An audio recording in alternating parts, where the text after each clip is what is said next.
Hello നമസ്തേ. കഫ്ലൂസിന്റെ പുതിയൊരു എപ്പിസോഡിലേക്ക് എല്ലാവർക്കും ഹാർദമായ സ്വാഗതം. അപ്പൊ ഇന്ന് നമ്മൾ വന്നേക്കുന്നത് പൈങ്കിളിയുടെ റിവ്യൂ ആയിട്ടാണ്. അപ്പൊ ഒറ്റ വാക്കി പറഞ്ഞ എങ്ങനെയുണ്ട് പടം? എനിക്ക് നല്ല രീതിയിൽ വർക്കായി.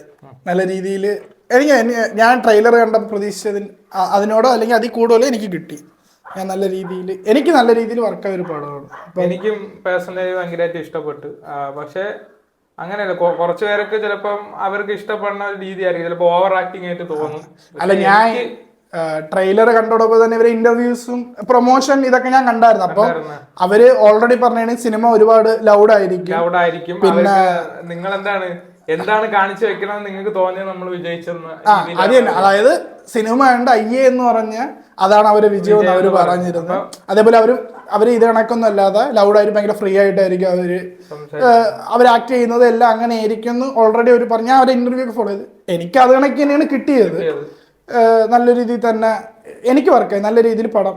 എനിക്കും, അതായത് നമ്മളിപ്പോ ക്യാമറ ഓൺ ആക്കി വെച്ചിട്ട് ഇങ്ങനെ ഒരു അഴിഞ്ഞാടാനായിട്ട് അങ്ങ് വിടുമില്ല, ആ രീതിയിലുള്ള ഒരു ഇതാണ്. നമുക്ക് ഓരോ സീനും നമുക്ക് ബോറടിക്കൂല, എന്റർടൈൻമെന്റ് ഇങ്ങനെ വന്നോണ്ടിരിക്കും. നമ്മള് അടുത്ത സീനുകളിലും അതിലൊരു ഫ്രഷ്നസ് ഇങ്ങനെ വന്നോണ്ടിരിക്കും. എനിക്ക് അങ്ങനെയാണ് ഫീൽ ചെയ്തത്. പിന്നെ പക്ഷെ നമ്മളെ കൂടെ കണ്ട ഓഡിയൻസ് പലരിലും കുറച്ചു പേര് ആക്ടിങ് ഭയങ്കര ഓവറാണെന്ന് തോന്നി. പക്ഷെ അങ്ങനത്തെ ഒരു സ്റ്റോറി പശ്ചാത്തലമാണ് അതില് ഭൂരിഭാഗം പേർക്കും വർക്കായി എന്ന്, കോമഡി ഒക്കെ വർക്കായി എന്നുള്ളതാണ് ഞാൻ കണ്ടു വെച്ചിട്ട് എനിക്ക് തോന്നിയത്. പിന്നെ ഇപ്പൊ ക്യാരക്ടർ വൈസ് നോക്കിയാലും സജിൻ ഗോപു കിടിലായിട്ട്, അതായത് ആ സിനിമയുടെ പൈങ്കിളി എന്ന പേരിനോട് 100% നീതി പുലർത്തിയത്.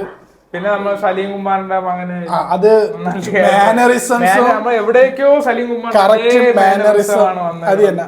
പിന്നെ ആവേശത്തില് ശാന്തനു എന്ന് ശാന്തൻ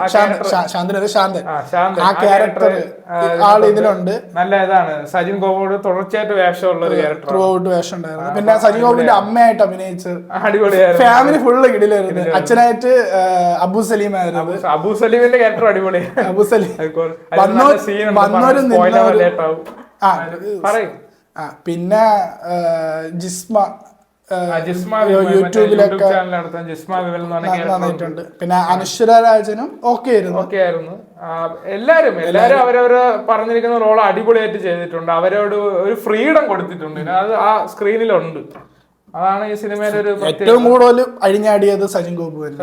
പുള്ളി ക്യാരക്ടർ അങ്ങനെ തന്നെ പിടിച്ച് ആ രീതിയിൽ നല്ല പിന്നെ ലിജോ ജോസ് പെല്ലിശ്ശേരി ഉണ്ടായിരുന്നു. അയ്യോ, അത് ഞാൻ പറയാൻ മറന്നുപോയി.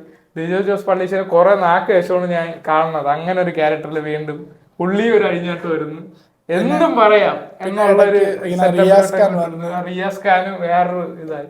എല്ലാവർക്കും ഫുൾ ഒരു കോമഡി എന്റർടൈനർ ആയിരുന്നു. വേറൊരു പ്ലോട്ട് എന്ന് പറയാനാണെങ്കിൽ ഒരു അനശ്വരയുടെ ക്യാരക്ടർ എന്ന് പറഞ്ഞാൽ ഒളിച്ചോടാൻ നിൽക്കുന്ന ഒരാളെ വളച്ച് അടുത്ത നിമിഷം ഒളിച്ചോടാൻ നിൽക്കുന്ന വീട്ടുകാർ. ഒളിച്ചോടാൻ നിൽക്കണം നമുക്ക് ആ ക്യാരക്ടറിന്റെ മനസ്സിൽ വേറെ കുറെ കാര്യങ്ങളുണ്ട്. പടം കാണുമ്പോ അങ്ങനെ തോന്നത്തില്ല. വേറൊരു 18 വയസ്സ് തികയാത്ത ഒരാളുടെ ഇതായിട്ടാണ് നമുക്ക് തോന്നുന്നത്. പുള്ളിക്കാരി ആഗ്രഹം പിന്നെ വേറെ കുറച്ച് കാര്യങ്ങൾ കൊണ്ട് എന്തായാലും ഒരു 5-ൽ എത്ര സ്റ്റാർ കൊടുക്കും? ഞാൻ 4.5. എനിക്ക് നല്ല രീതിയിൽ ഇഷ്ടപ്പെട്ട്. ഞാനും ഒരു 5-ൽ ഒരു 4 സ്റ്റാർ കൊടുക്കും. കാര്യം ഓവറോൾ എന്റർടൈനർ ആണ്. ഓവറോൾ ഫുൾ എന്റർടൈനർ ആണ്. പിന്നെ ചില സീനുകളൊക്കെ ഭയങ്കര ഫ്രഷ് ആണ്. പാട്ടിലൊക്കെ കുറെ ബബിള് പോണ ഒരു മ്യൂസിക് ഉണ്ട്. എല്ലാ ഫ്രെയിംസ് ഓരോ ഫ്രെയിം നമ്മൾ എടുത്തു പറയുന്നത് നല്ല ഫ്രഷ്നെസ് ഉള്ള ഇതാണ്. അപ്പോൾ അടിപൊളി ഒരു പടം തന്നെയാണ്. നമുക്ക് അതിലൊരു അങ്ങനെ നെഗറ്റീവായിട്ടൊന്നും ഒരു ഫുൾ എന്റർടൈനർ ആണ്. ഈ സമയത്ത് പ്രത്യേകിച്ച് വാലന്റൈൻസ് ഡേ ടൈമില് ഫാമിലിക്കും എല്ലാവർക്കും കണ്ട് എൻജോയ് ചെയ്യാൻ, ഒരേപോലെ എൻജോയ് ചെയ്യാൻ പറ്റുന്ന ഒരു പടമാണ്. അപ്പൊ കൂടുതൽ സിനിമാ വിശേഷങ്ങളുമായി കഫ്ലിക്സ് വീണ്ടും വരുന്നതായിരിക്കും. നമ്മുടെ ചാനൽ ഒന്ന് സബ്സ്ക്രൈബ് ചെയ്തേക്കുക. അൻറ്റിൽ ദെൻ ലൈൻ കട്ട്.